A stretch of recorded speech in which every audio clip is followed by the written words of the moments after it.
गोकुळ दूध संघाच्या निवडणुकीमध्ये बघायला गेलं तर मोठ्या प्रमाणात काही उलतापालती झालेल्या आहेत. अधिकाऱ्यांच्या तडकाफडकी बदल्या देखील झालेल्या आहेत आणि याच पार्श्वभूमीवर आपल्यासोबत बोलण्यासाठी काही तक्रारदार आहेत, काही संस्था प्रतिनिधी आहेत. त्यांच्याकडून आपण हे सगळं जाणून घेऊयात. दादा, काय नेमका आपला आक्षेप आहे? कशा पद्धतीनं आज नेमका ज्या काही सुनावण्या होणार होत्या, नेमकं काय झालं होतं? 21 तारखेला तक्रार द्यायचा शेवटचा दिवस होता आणि गोकुळ दूध संघाच्या वतीनं या ठिकाणी गोकुळ दूध या ठिकाणी आम्ही 21 तारखेला ठाकरे साहेबांना येऊन भेटलो. आज सर्व दूध संस्थेच्या माहिती मिळावी आणि कशा प्रकारे तक्रार व्हावी यासाठी आम्ही आलो होतो. तर 21 तारखेला ठाकरे साहेबांनी सांगितले की जे दूध उत्पादक जे तक्रार देणार आहे ते त्या कच्च्या यादीत पाहिजे, म्हणजे प्रारूप यादीत ते नाव पाहिजे, त्यानेच तक्रार द्यायचा अधिकार आहे. एका व्यक्तीला एकच तक्रार द्यायची अधिकार आहे. आणि दुसरी गोष्ट, त्या व्यतिरिक्त त्यांनी जे बऱ्याच 2-3 गोष्टी आम्हाला बोलल्या, परंतु आज सकाळी 10 वाजता देवीदास मिसाळ साहेब या ठिकाणी येणार म्हणून आम्ही सर्व दूध उत्पादक या ठिकाणी बुके देऊन त्यांना न्यायप्रविष्ट, म्हणजे ही सगळी न्यायप्रविष्ट बाब आहे आणि न्यायालयाला आणि तुमच्या सहकार ह्याला नियमाला अधीन राहून, महाराष्ट्र सहकार नियम ह्याला अधीन राहून तुम्ही काम करावं अशी विनंती करायला आम्ही या ठिकाणी आलो होतो.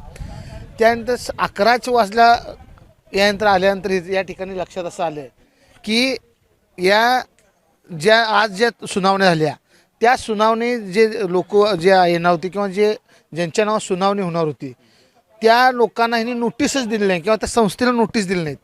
आत्ता ते सकाळी 7 वाजता, सकाळी रात्री कुठल्या तरी व्हॉट्सअपद्वारे या ठिकाणी नोटीस पोचते, नाव येते आणि मग ती सगळे सचिव किंवा चेअरमन या ठिकाणी येतात आणि सांगतात की आम्हाला नोटीस पोचलं नाही, खरं आमचं नाव आहे नोंदणीच्या ह्याच्यात आणि आम्हाला माहिती द्या.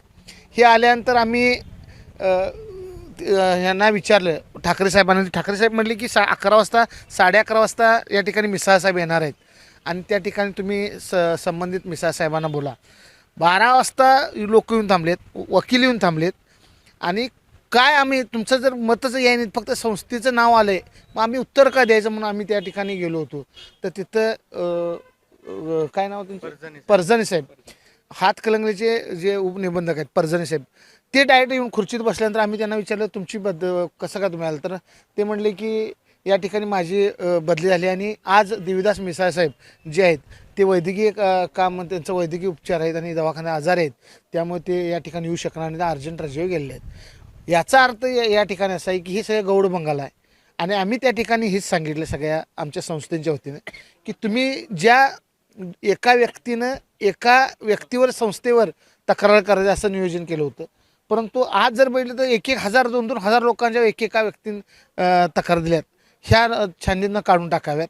दुसरी गोष्ट आम्ही बोललो की जो सभासद त्या ठिकाणी ठरावधारक आहे, प्रारूप यादीत नाव आहे, त्या यादीतल्या लोकांनाच तक्रार द्यावी असा एक विषय होता.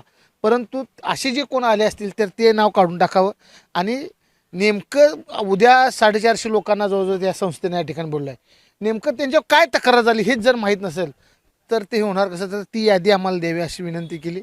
जवळजवळ 1 तासभर आणि दरवेळा आम्हाला जाणून बुजून या ठिकाणी त्रास देण्याचा, या दूध उत्पादकांना त्रास देण्याचं काम या ऑफिस आणि काही जे अदृश्य शक्ती आहे त्यांच्या माध्यमातून राजकीय द्वेषापोटी केलं जाते. गोकुळ दूध संघ सपवायचा निर्धारच ह्या सगळ्या लोकांनी घातला आहे, परंतु जागृत ठरावधारक आहेत. चंदगड, आजरा, गडिंग्लज इकडनं आता गगनबावड्याकडनं लोक जवळ सकाळी 8-9ला इथं आले. तर ही खऱ्या अर्थानं ही गोकुळ ही आमच्या कोल्हापूर जिल्ह्याची अस्मिता आहे आणि गोकुळ टिकलं पाहिजे, वाढलं पाहिजे, ह्यासाठी आम्ही 100% पात्र होऊन गोकुळच्या इलेक्शनमध्ये जे अदृश्य शक्ती आमच्या विरोधात जे काम करल्या, खऱ्या अर्थानं हायकोर्ट, सुप्रीम कोर्ट हे सगळीकडे या विचार केला तर खऱ्या अर्थानं अदृश्य शक्तीचा प्रभाव झालेला आहे. खऱ्या अर्थानं आमच्या संस्था अपात्र म्हणणारे आता आमच्या संस्था पात्र झाले आहेत. त्यामुळे भविष्याच्या राजकारणात खऱ्या अर्थानं त्यांना आमचे जे काय आहे ती पोच आम्ही दाखवल्याशिवाय ग बसणार नाही असं आमचं मत आहे. राजकीय दोषापोटी हे सगळं चालू आहे. हे जाणून बुजून, म्हणजे अधिकारी बदलणे किंवा काय हे चालू आहे, हे जाणून बुजून चालू आहे. हे लोकशाहीचा खूनच म्हणावं लागेल. बघायला गेलं तर यामध्ये अदृश्य शक्तीचा आपण देखील उल्लेख केला. कोण आहेत अदृश्य शक्ती असं वाटतंय तुम्हाला? आता ते सगळ्यांनाच माहिती आहे, मी नाव घेण्याची गरज नाही. खरं उद्या होणाऱ्या गोकुळच्या इलेक्शनला जे अवसानात गेलेल्या दूध संस्था 644 आहेत आणि 400 दूध संस्था ज्या 410 आहेत, आणि ही सगळी मंडळी ही खऱ्या अर्थानं त्यांना धडा शिकल्याशिवाय राहणार नाही, असं माझ्यासारख्या कार्यकर्त्याचं मत आहे. त्यामध्ये राजकीय द्वेषाचा कुठं ना कुठेतरी वापर होतोय, अदृश्य शक्तीचा कुठं ना कुठेतरी यामध्ये मोठ्या प्रमाणात समावेश असल्याचं एकंदरीत या तक्रारदारांनी म्हटलेलं आपल्याला पाहायला मिळतंय. LS मराठीसाठी मी निरंजन, कोल्हापूर.